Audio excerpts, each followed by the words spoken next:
Alzheimer's research is broken. The drugs might work, but the trials don't. From the past records of pharmaceutical companies of 2025, the lost combined daily operational cost and the lost revenue is of $6 billion. Yet, 99% of the trials have failed.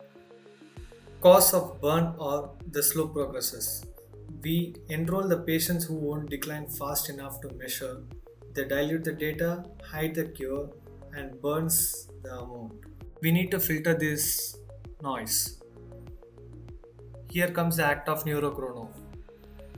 We need the biological precisions running locally today. So the NeuroChrono has a hybrid architecture where it has separated in three different modules. This is the first ever hybrid architecture where we can say that physics and precision is combined.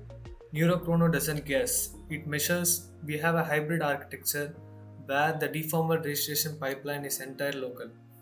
We track the Jacobian Determinant, the physics compression of the brain tissues at the voxel level. So this is not a black box.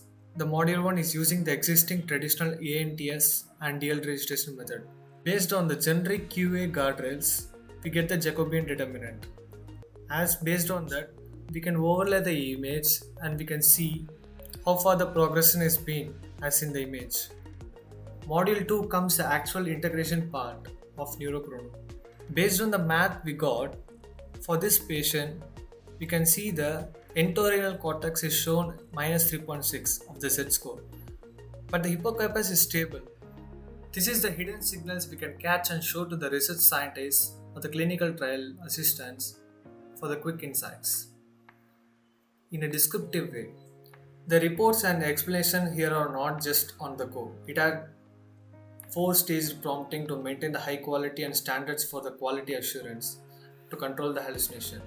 Any AI can summarize the data. MedGemma acts as a clinical reasoning engine, not here to write the reports. It's for audit them, cross-referencing the visual maps against the numerical Z-scores to flag the medical contradictions. It has a part of the system that can say, hey wait, the math and the image don't match. Human in loop, review required. The inline editor and the visualizer with many safety guardrails on numerical verification, image analyzer, normalized, and report validation. What makes a NeuroChrono as a medical software POC to be here?